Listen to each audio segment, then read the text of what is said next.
Let us understand how to drop Spark Metastore tables as well as databases. We have seen these quite a few times in the past. However, this is just to reiterate in one place. That being said, we can use drop table command to drop the table. Let us drop orders table. If we do not have the orders table yet, we will create that and then we will drop.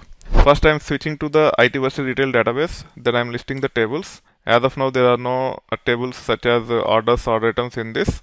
I am just creating one table called as orders. As I haven't specified location or as I haven't specified external, it will be a managed table. And to drop, whether it is a managed table or external table, it doesn't matter. You can use drop table and it will actually take care of dropping the table. If you rerun it again, it will just fail saying that tabular view not found. Sometimes if you are actually writing Spark SQL scripts and if you want to use some stage databases and tables, and if you just gracefully want to handle the situation without throwing any errors, if the tables doesn't exist or even databases doesn't exist, you can just use if exists like this while dropping the table. It will only drop the table if it exists, otherwise it will just ignore. Now as the table is already dropped, if we try to run this drop table with if exists, then it will just return the success message. It will not throw any error. Drop table on managed table will delete both metadata in Metastore as well as data in HDFS, while drop table on external table will only delete metadata in Metastore. And we have covered this as part of the external tables versus managed tables. That's the only difference between external table and managed table when it comes to the drop table command. We also have a difference with respect to truncate table. Otherwise, both work almost in the similar way. We can drop database by using drop database command. However, we need to drop all the tables in the database first. Here is the example to drop the database training underscore retail. Drop database training underscore retail. Let me change it to IT Varsity retail instead of training retail. IT Varsity is the account which I am using to connect, and I am using it as prefix for all my databases. And this is how you should be able to drop a empty database.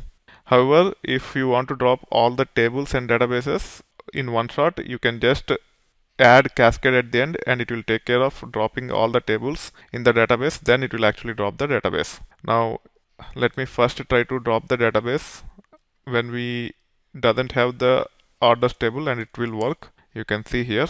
However, if you create the table and then if you drop the database, it will complain saying that okay, as I have already dropped the database, it is saying IT Varsity retail doesn't exist, and the create table command also failed because IT Varsity retail not found. Now we have to go back here and we have to make sure that the database is created. So let me take care of creating the database real quick here. Create database if not exists IT Varsity retail.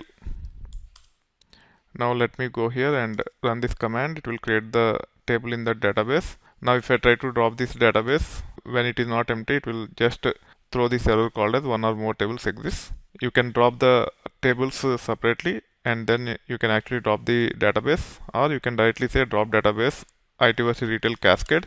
If you try to run this again, it will just throw the error